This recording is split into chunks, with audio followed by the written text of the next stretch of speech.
If you were asked to point out a common link between all of human history, you might conclude that one of the major themes in our existence is our desire for relationships. In fact, it is this need for companionship that explains why we are even still here and maybe why you are listening to this podcast right now.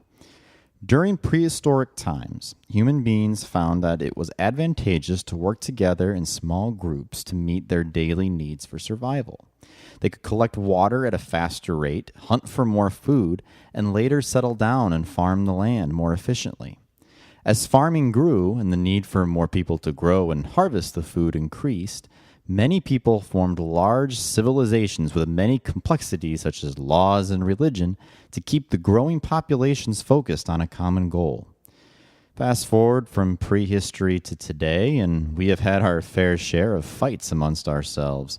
Perhaps it would have been a better idea for people to keep to themselves in their small groups. Less people equals less opinions, and less diverging opinions equals the potential for less conflict. But one might argue that our motivation for survival, beyond food, water, shelter, and stuff, is in relationships and in community. This might be through mothers and fathers and sisters and brothers, wives and husbands and grandparents, uncles and aunts and cousins and step-parents, step-siblings, personal friends, work friends, neighborhood friends, acquaintances, that one guy you met that one time, and on and on. Still, the world is very different today than prehistory and, unfortunately, more contentious at times. Does it make sense to have so many connections? Especially when some of them may feel like obligations or worse, have a negative impact on multiple parties involved. Now, don't get me wrong, I love the relationships with the people that I have, and I would do anything for them. But I feel that it is better to allocate more of our attention to fewer people, like the small survival groups in prehistory, versus focusing all of our attention on worrying about every little thing happening in a larger civilization.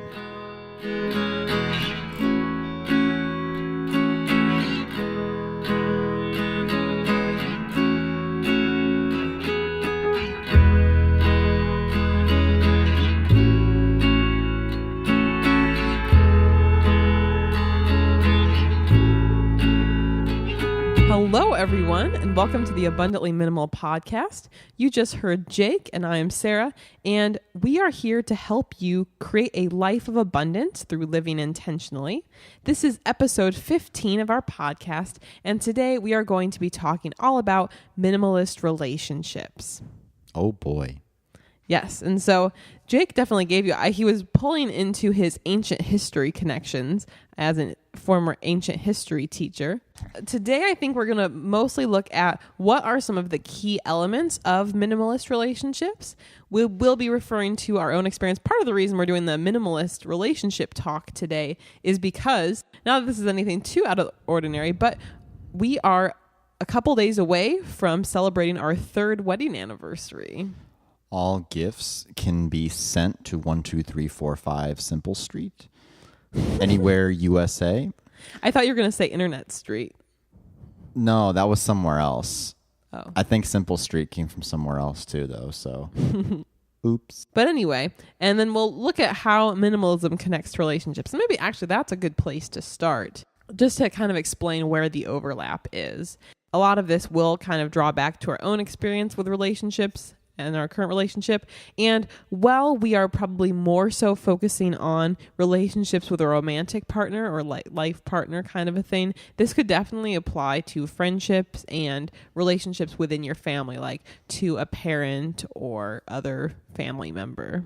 Getting into how minimalism connects to relationships, I think one thing for us to keep in mind is just like you need to declutter your house from objects that are no longer serving you, I think you should try to clear out parts of your life that are not helping you or supporting you, or supporting your relationships. If there's something that's kind of preventing you from having a more meaningful relationship, like some block, whether it's like a physical block, whether it's a time commitment on your schedule, whether or not it is even another person. If there are things in your life that are preventing you from having a meaningful relationship, I think it's best to let them go. So for some, maybe it could be some sort of like almost like addiction to different activities, whether it's like maybe video games, if that's kind of preventing the relationship from being successful. Maybe it's a time commitment that is tough to manage. Maybe you're spending more time doing some sort of work project or exercising than actually being with your partner. Maybe that's something that's not a good relationship dynamic. Or maybe it's relationships with others in life that bring negativity into the relationship. Yeah. Another way that minimalism connects to relationships is if it's not giving you value, or multiple relationships, hopefully it's not multiple relationships, but are not giving you value, there really isn't a need to go ahead and keep them in your life.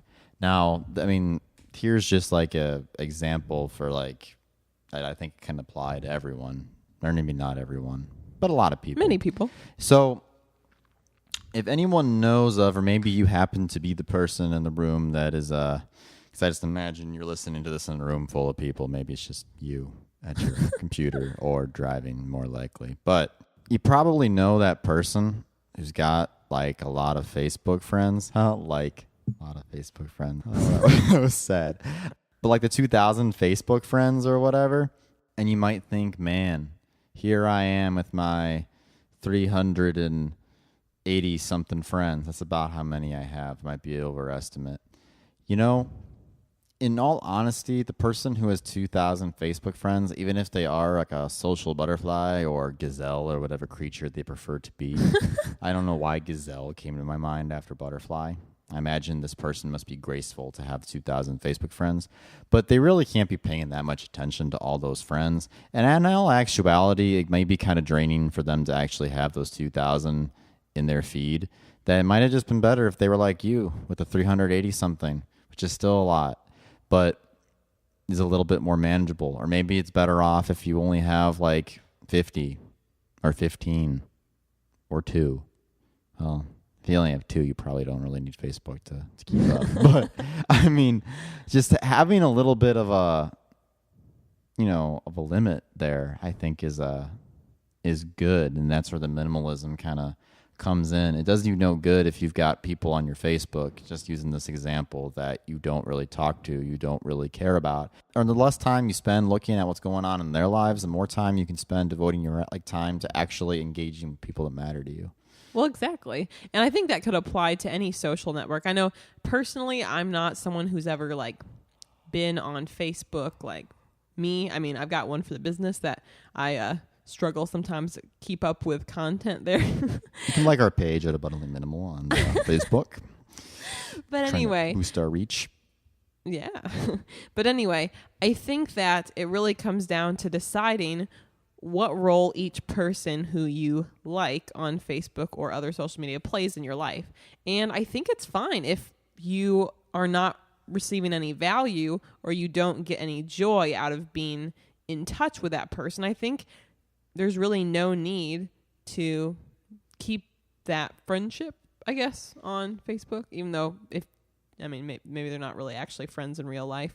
I think that if we can let go of, feeling like we need to be friends with these people because of it would be rude to unfriend them or anything like that. I mean, honestly, I think that is not the way to live life, worrying what others think. Also, if there are people who you follow or like who seem to be very dramatic, maybe that's not necessarily a healthy thing to be wrapped up in the drama of what's going on. Again, it can be tough to shut out some of these relationships, but if the ends justify the means, if you get worked up when you see certain things that are happening, or if certain people, because you probably know the time. I mean, I personally, I can't speak from experience on this, but from conversations I've had with others, sometimes certain people maybe are more likely to post dramatic things that are happening, or kind of like the whiny woe is me messages and stuff like that. And really, I mean, if that's bringing you down, or like adding negative, just taking away time from your own life that you can be living fully, I think that's a tragedy. So thinking about the value of each of these. And honestly, it could be true with YouTube subscriptions. I'm a bit of a YouTube junkie, so this is something I continue to evaluate. Or it could be true with Instagram. Whatever the situation is, if you simplify and remove some of this excess, it can be really helpful. And then if you're surrounding yourself with people who matter to you, I think overall your experience will be a lot more positive. And I can just say from experience, Facebooking, I used to have like 420 Facebook friends. Now 40 people dropped me as a friend. And I never really notice it. It's okay. You live. I don't even know who those 40 people are who dropped me. I maybe know like 2 or 3. But I don't know the rest of them. So it's really not like a big deal. Yeah, don't judge yourself by your Facebook friends, and don't place so much value, I think, on all those. I'm trying to have a connection, I guess, with everybody, because inevitably, I mean, you're just going to have some friendships that are going to fizzle out. You're going to have some friendships, like Facebook friendships, that weren't really even real friendships to begin with. So, well, and over time, we change. And so, therefore, what we're looking for in a relationship or friendship changes as well. So don't put all your eggs in the wrong basket. I know I changed that there. I think also what's important too, just when we connect minimalism back to relationships, is being really upfront and clear with others about your needs or hopes for that relationship or friendship. So with that, it kind of goes back to communication, which we'll talk about in a little bit. But I think that you should value and try to be self-reflective and self-aware, I think, is important here, because one potential, I guess, hiccup or challenge that occurs, maybe we feel sad to be single and not in a relationship with someone, or maybe we feel sad to not have as many friends, or go through life in different phases and not really have as many friends. Maybe we feel like maybe we don't feel as good about ourselves during these times. But I think the tough lesson with that, or the tough reminder, is that I think most of us would agree that it's better to not be in a relationship or making friends with others who are not good for us, or not true friends, people who we see the right fit.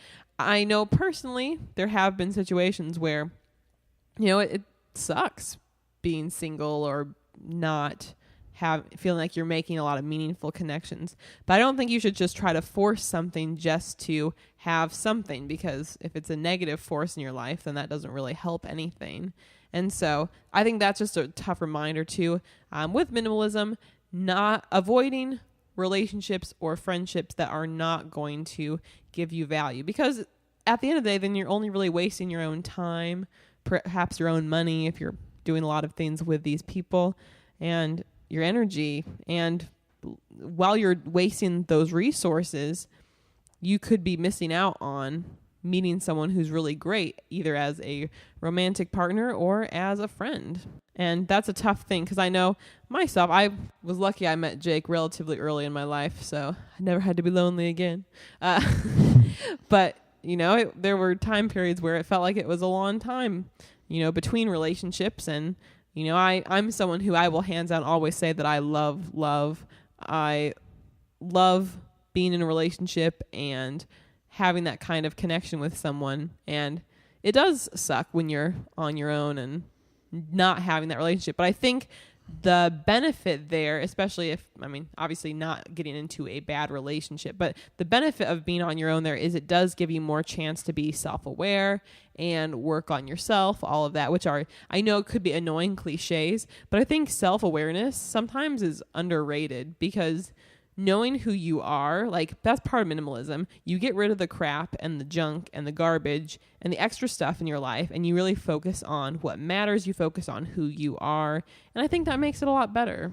Not saying that, people are crap. Like you just, Oh, I didn't know. I wasn't mean. I was thinking more so the thing, just in general in life, just the unnecessary stuff.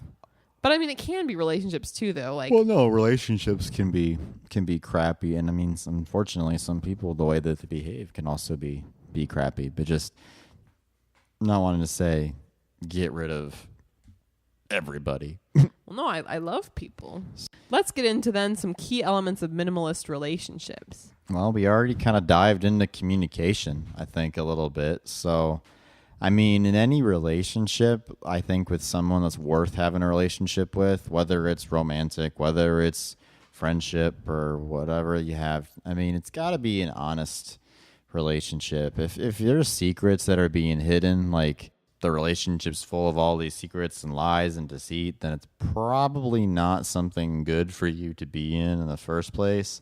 Similarly, if you're avoiding all these tough topics of conversation that need to be had. A couple other things, and then I'll broaden it out a little bit. I think being honest about how you really feel, like if situations are making you feel uncomfortable or if you're unhappy about things, don't just bite your tongue and, stay quiet. Like, I think it's worthwhile to say what you feel. It goes back to being your true self. And then finally, like listening to each other, truly listening.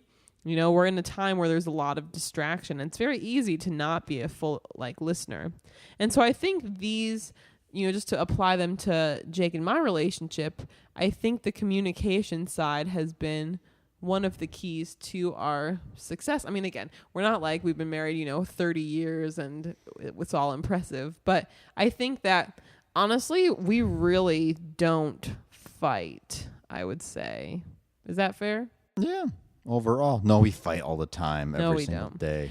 And so I think what just helps is that we're always addressing, if there's an issue that comes up, we're addressing it right away and being upfront. If I have some sort of, issue that comes up or whatever, I'll be very upfront about it. And I might even say sometimes, this might sound a little blunt, but, and then I'll share what I'm feeling. And I think what's really good about that is when you put all that information out on the table, out in front, and there's nothing to be hiding, I think then it prevents anything from escalating, until it hits the final straw kind of a thing, which I've seen happen and I suppose has happened in the past. But I think that's maybe one of the best tips. Another key element is reciprocation. Are you putting in what you need to put into the relationship? Is the other person putting in what they should be putting in the relationship? If one or the other is not there, I mean, there's always going to be moments, where that happens, I think, where, one person or maybe both people could be putting in more than they are. But if it's something that is consistently happening, then maybe it's time to reevaluate the relationship. If it seems really one-sided, and if it seems like one person cares about it way more than the other person, then maybe that's a conversation that needs to be had. And I'll say for sure, I've definitely been on both sides of this. I've been on the side where, I've cared too much, maybe, and then I've been on the side where, I definitely haven't put in my fair share of work. So I'm not saying by any means that I'm perfect with this. But it's something that, conversation that should be had. You don't have to immediately break off the relationship or friendship or whatever it is, but making sure that you're looking into that. You don't have to be stressing out on it. It has to be perfectly equal, but my weekly report suggests that it was 51-49 this week. Inevitably, someone's always going to be putting in a little more, but if the difference is super significant, then that might be a conversation that needs to be had. I would just go on. Some of my past relationships also, this was an issue. I know in my first relationship, I don't think he's going to be listening to this. In my first relationship, he actually emailed me towards the end. I had a couple questions. This was high school. And he said that he felt like the relationship was always one-sided, as in I was putting way more in.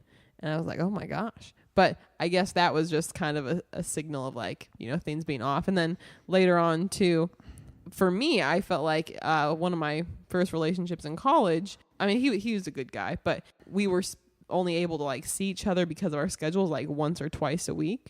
And he was lifting at the gym every day, or at least 5 days a week. And that was just an issue of different values, I guess. For me, that's when I kind of realized that in a relationship, I wanted to be with that other person all the time, which I guess sounds a little... That sounds a little demanding. Let the man lift. But anyway, and then there was another relationship too. It was a really good relationship, but then all of a sudden he kind of disappeared. I mean, not actually, but and it was really tough to see him. And so I think that's where it's just really important. It's easy to look at some of these past examples and definitely see the flaws. So I think that was one thing that was so cool when I met Jake, is that we kind of just clicked right away and just, I mean, we're spending as much time as possible together. And we still honestly, like, I mean, it sounds kind of pathetic, I guess, but even if I'm away for like one night or like most of the day, like I feel sad because I miss Jake, and then I want to come home and see him. Yeah, for more connecting with Jake, you can go to abundantly.minimal.com and read about me. There's actually not that much about you on the site. Well, contact me and you can find out more in a non-creepy way. Except when you contact him, the email goes to my email. Well, but, I'll still... Hey, if you need to reach me, you'll find me. You can leave a comment for Jake on any of our YouTube videos. Yeah. He's been kind of whining that no one comments about him. But I told him he needs to be in more videos if he wants comments. Wow, this is escalating a little quickly here. But we're being honest. Wow, okay. Yeah, comment about me. Maybe. Time, William, time. Anyone know what play that's from? What's that theatrical production? Jake was a theater director. I still am. If you want Jake to direct a play, I'm saying that's paying attention to each other's needs. If you don't pay attention to each other's needs, well, it's not really a relationship worth having in my book. I mean, if I wasn't paying attention to Sarah, she'd kick me to the curb. I hope she would. I hope she would disconnect from me the way that 40 Facebook friends disconnected from me. But it would be all the more gut-wrenching for me because this one actually meant something. But in all seriousness, though, pay attention to each other's needs. If somebody is going through a tough time, then you probably shouldn't be advocating to go paintballing unless that makes them happy. I don't know. I don't like paintballing, so don't ever ask me to do that. I won't. You're the one who brought it up. I don't. That wasn't the story, but it's scary for me. But spend time together doing things that matter or bring joy. The key word is or, because you know what? Sometimes you do things that bring joy that don't really matter. And sometimes you do things that matter that don't bring joy, but as long as you're doing it with someone that you care about, someone that you love, someone that you have a bromance with or sistance with, I don't know what the hell that was, but just do that. And last but not least, I think this is actually my most serious point here. See, I deceive people because I seem so serious at the beginning, and then I just am like a nutcase. The distance effect. We've all been through it. It's that effect where the friendship might be out of convenience simply because the person is close. They actually live close to you. Or is the friendship intentional? I think that the distance effect is a great way to measure friendships. In particular, I think relationships somewhat. And I say this because in a relationship that I had way back, again, going with people listening. I don't think she's going to be listening to this. And this was way back, I guess, high school, college time too, when I went away for college. But almost immediately, after we were separated physically in terms of me being at college and she still had some time in high school left, it was the relationship kind of it fizzled out relatively quickly. I mean, it was done completely, I guess, 6 months after the fact. And actually fizzles out pretty quickly at the start. Things were kind of going downhill. And so I bring this up because it makes me think, and this isn't me thinking, years after the fact. As I reminisce about that, it comes back to this distance effect. Maybe just the fact that it was, not that it wasn't necessarily real, it was all fake, but the distance played a lot in that, and that it made it convenient. Whereas where it was no longer convenient to be in this relationship, it was something that ultimately, at the end game, didn't bring enough value to our lives together, I suppose, is whatever you want to say, or for each person or whatnot. But I think that those like friendships, relationships, whatever you want to call it, but I found that the ones that are the most meaningful to me are ones that you can be physically not in the same space, and it's still important enough for you to continue. I think this does play a big role in friendships, especially each time you're going through a new phase in life. It's interesting for me to kind of see which friendships stick around and which ones don't. I know for me, some of it is that a lot of the friends that I have over time, I think we're all very similar in the sense that I know that we're all pretty much like high achieving people. And so because of that means we're a little bit more busy, perhaps, than your average person. And that maybe means that we don't talk to each other or don't see each other as often. But the cool thing is, I still think that when we do hang out with those people, it's just like we never, we never left. It's just like we saw each other yesterday. And so I think that's really cool. But definitely time does really show which friendships can stand the test of time and which don't. And I think it goes back to, I know earlier I said that obviously people change, and so what they value in others and in friends changes over time as well. So I know myself, and Jake, you can probably attest to this, just as we've gone through life and figured out more about like our values and interests, I think that some of the interests, like for me, are definitely not the same things I was interested in back then. There's still some overlap, but if you look at me in high school compared to me now, I think even though some core things are still the same, who I am now, it's just like attract different kinds of friends, or I build different kinds of friendships now than I did then. It also kind of explains too, like going back to, the relationship examples I think we both kind of brought up. Time not being spent together, you're both going to be having different experiences, and consequently you're both going to be developing into different people. And it's not necessarily like a bad thing. Like, the relationship that I had brought up, we were just both in two different places. So, it was only natural that we were each going to have different experiences, and consequently, the likelihood of them being compatible, just the probability of that just wasn't as high. And so, but like, I guess it's coming back to the whole minimalism thing, whatever it may be, but kind of learning to let go and accept that, which I'll admit at that time, I definitely was not in that frame of mind. But I think that especially over like the last, year and a half since you and I, Sarah, we've been doing this thing, it's kind of taught me that, being more comfortable and more accepting of, the idea of chapters, I think, in your life. Like, not to necessarily like say, well,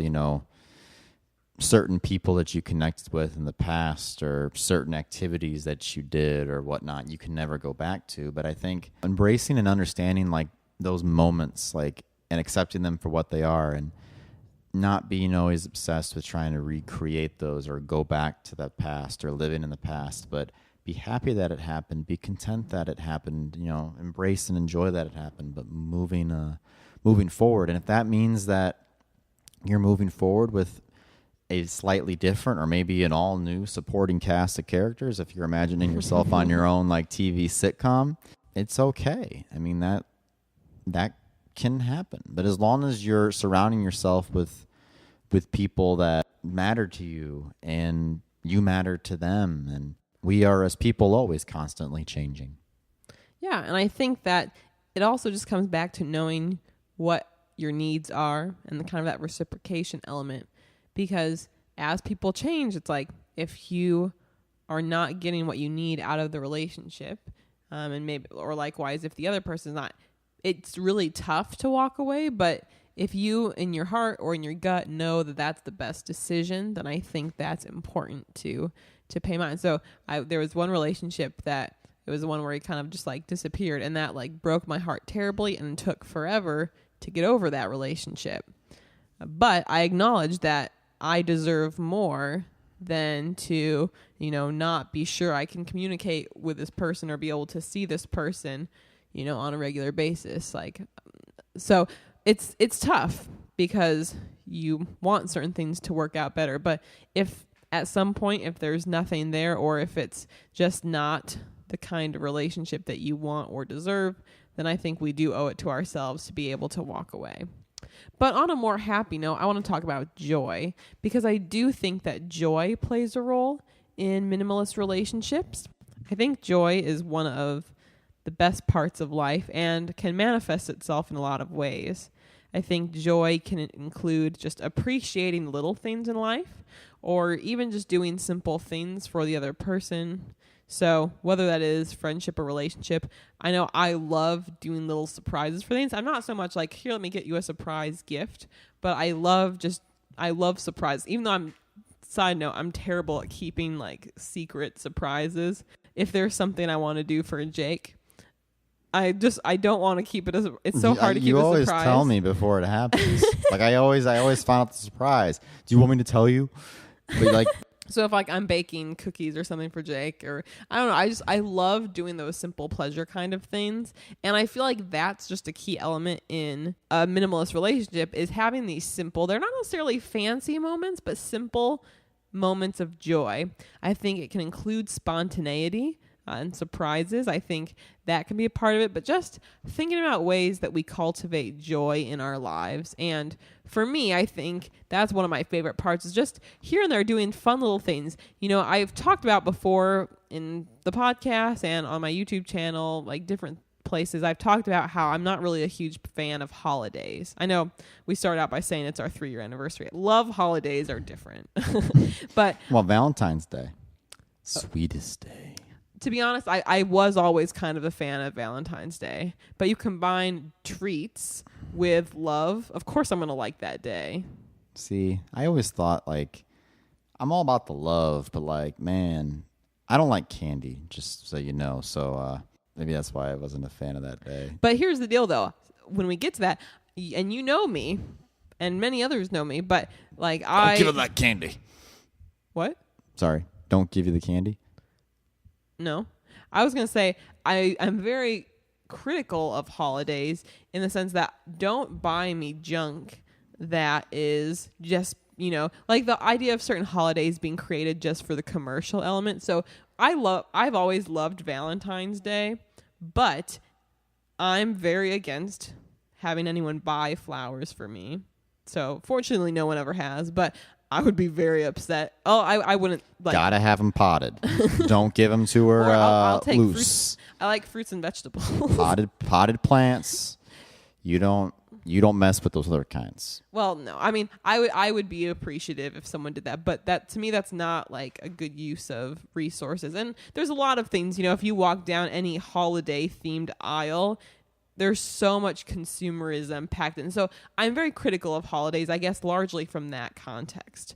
But I think that what is more awesome than just waiting for a holiday to be nice or do something nice for someone, the spontaneity side of things is so fun, because you can just do little things here and there that the other person's not expecting. So what do these little things look like if they're not buying a gift? Well, let me tell you, there's a lot. The sky's the limit, basically. So I do love cooking, so it's fun. Like especially if like Jake has a long day at work, like I'll make one of his favorite things for dinner, like cauliflower buffalo wings I did one time recently, or I made his favorite type of Girl Scout cookie, but like a vegan copycat version, which was really good. Like I love doing food related things. Jake has surprised me before by like taking care of certain errands or chores around the house. So the other day he vacuumed, and I know. Sorry, I'm not. Oh man, he vacuumed. Okay. Backstory: Jake's way cleaner out of the two of us. I'm kind of a messy person, which is why minimalism is so good for me, because then there's less stuff to be messy. But we had not vacuumed in a long time, and like he vacuumed while I was gone working at my school. Like that was so sweet. Aww. And then it can be simple things like if, you know, there's some sort of entertainment you're going to watch together, or if it's sometimes we'll leave each other cute little notes. Like if mostly that would be like if one person was still sleeping and didn't have to go to work one day and the other person did. But we'd do little notes for each other. I mean, there's just a lot of little things that we'll do. We keep it fresh in this in this household. Spicy. So, Sweet and spicy. Oh, man. And then finally, I think being really supportive of one another. This kind of fits into the other categories, but be there for the other person. Help the other person out when it's needed, not when they ask you, but beforehand. Like, anticipate what their needs are and be there for them. And I think it's good. Don't tear the other person down, especially like out in public. I know some people are more sarcastic or maybe more cynical about life than I am, but I just think that it's best. I mean, that's where it comes back to the communication. If there's something that's an issue, I have an issue with, I'm going to be talking about it with Jake directly and being very upfront about that. And then in general, like, I'm not going to be trashing him, secretly with others. I'm not going to be trashing him in public, like with him. I mean, I don't know. Yeah, just tear down Legos, not people. And with that... And rebuild them both up. Make new things.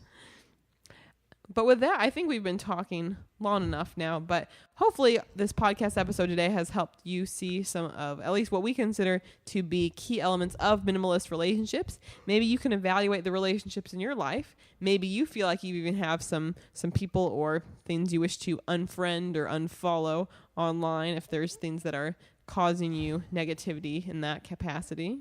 Focus on that survival group. The civilization, it'll be all right, but focus on the people that are closest to you or that you want to be closest to. Quality over quantity. Yeah, I love that phrase. But thank you guys so much for listening. If you want more Abundantly Minimal, you can check us out on abundantlyminimal.com. Also, you can look at the Abundantly Minimal podcast on iTunes. Through the month of June, we are doing a promotion, or not a promotion, but an incentive that everyone who leaves us a review, we're donating $10 to a charity of their choice. And we'd love to hear from you if you've got any comments or feedback. There's also a lot of activity on our YouTube channel, Abundantly Minimal. That's where you can find that. We're doing a lot of different videos. So if you want more minimalist content, it is out there for you. But we thank you so much for listening and hope you have an awesome rest of your day. Day, evening. Whenever you're listening. Whenever you're listening to this, even if it's 3 o'clock in the morning. We'll see you next time. Or the next time you play one of our podcasts. Okay, bye. Bye.